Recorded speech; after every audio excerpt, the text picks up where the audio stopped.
kwa wale wote ambao watakaoitwa na Yesu waweze kuja. Mambo haya ambayo yanapozungumzwa hivyo, tunaona ni kwamba kuna watu ambao wanaozungumzwa hawajakuja, na wale ambao watakao waleta ni sisi ambao tumekaa hapa. Mambo haya ni ya watu hata wale ambao hawajakuja. Ndio sababu tunaambia tuweze kutubu, ndio tuweze kupeleka neno hili, tuweze kuleta wale wengine ambao wanaumia pale hivi. Umefika mstari ngapi? 40 sasa. Umefika okay, 40 soma. Akawashuhudia kwa maneno mengine mengi,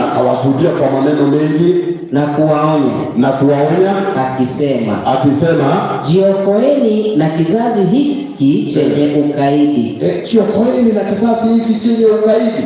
Ni kama saa hii, sijui hii Biblia inaandikwa lini, ule wakaidi walikuwa wakati ule. Na saa hii kama ingekuwa Paulo anaandika saa hii, si kizazi saa hii ndio kimepotoka saa hii.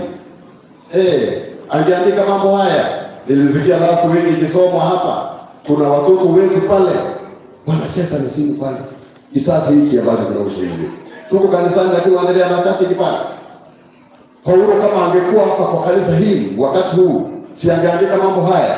Sasa nawaambia waweze kujihatari na kizazi ambacho kimefanya nini? Kimepotoka. Wawe tayari. Waweze kujihatari. Na kuacha hivyo kabla tutaendelea hiyo 41 ndio hivyo upendo hapa ikuje hiyo ya Women Ministry. Ile ya Women Ministry. Mkuje niko na dakika kidogo tu. Waende ndio. Okuma wako. Kuja haraka. Nimewaidia hiyo. Mumeiba tangu asubuhi. Dina mumeiba tangu asubuhi. Simukuja haraka basi. Lakini msiibe ile yenu. Muibe ile yangu.